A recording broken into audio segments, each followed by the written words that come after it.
Hi, I'm John. And I'm Micayla. And this is our Meet Cute. Falling in love is funny. It's weird, awkward, happy, or sad.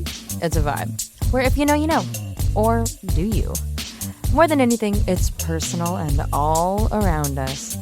Inspired by true events and performed by real actors, Meet Cute presents When I Met You. I was flying to Chicago to visit friends. And I was on leave on my way home to Missouri. It was right before New Year's.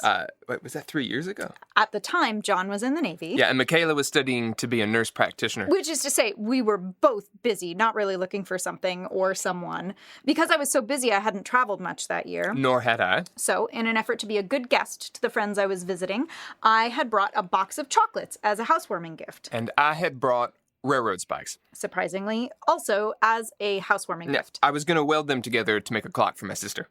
I mean, the man welds. Anyway. Because of the chocolates and the spikes, we were both pulled out of the security line for a check-in.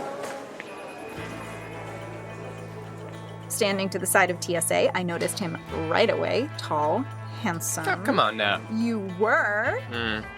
You didn't notice me. You noticed my cowboy boots. Well, what can I say? I was in Boston. How many men in cowboy boots do you see? She complimented them. I said something like, "Hey, I like your boots." And he said, Thank you, ma'am. "Ma'am." With that accent, I all but swooned.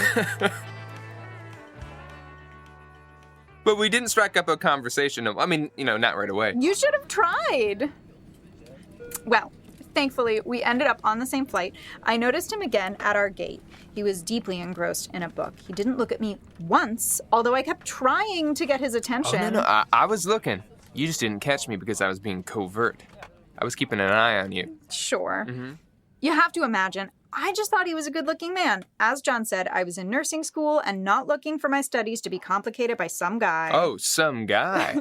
A couple of my friends had been in relationships, and when they fell apart, it made a mess of their time at school. I wasn't looking for that. Which should tell you how cute I thought he was, because if he wasn't, I never would have approached him while we were boarding. Did you come up to me or did I come up to you? I definitely approached you. Remember, I asked where you were flying to? No, all I really remember the whole time she was talking to me was I just kept thinking to myself, this girl cannot be single. I bet her boyfriend's going to be coming around the corner any second. I don't remember that. I'm not going to tell you that. No, I couldn't tell if you were just being friendly, I don't want to presume anything. We were just sort of shooting the shit, talking about what we were both doing, New Year's plans, etc. And then they called for active duty military members to board.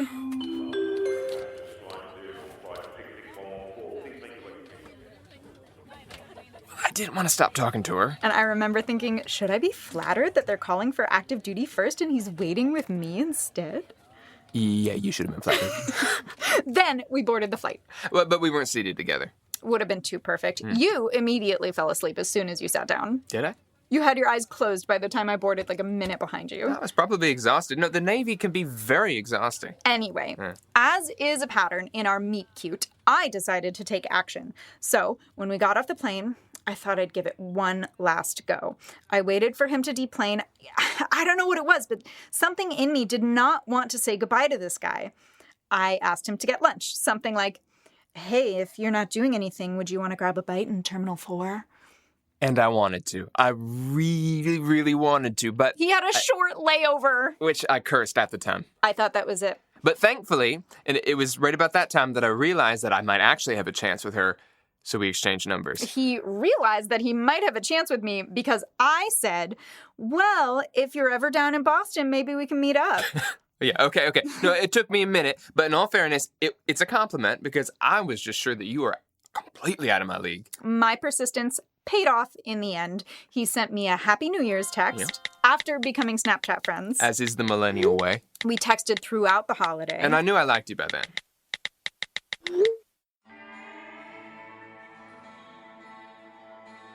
When we were both back in Boston, we had our first date. Yep, I drove down from my base for it.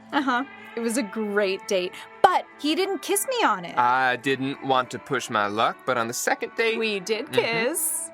And we began to date, but then I had to move to California. This was during the pandemic. Yeah, so we tried our hand at distance. But eventually, I decided to move. I moved while he was deployed out at sea. We couldn't even communicate about it. All I knew was I was glad to come home to you after months on the water. I was glad to be there. So after moves and deployments and graduations, we got engaged. I did ask you that time. Finally. Now we're getting married this coming New Year's Eve. I'm never not glad I complimented his boots. And I'm never not glad that I wore them. What can I say? I'm a sucker for Southern charm. And we're both beholden to TSA. Exactly. Mhm. Hi, I'm Micayla. And I'm John. And this is our Meet Cute.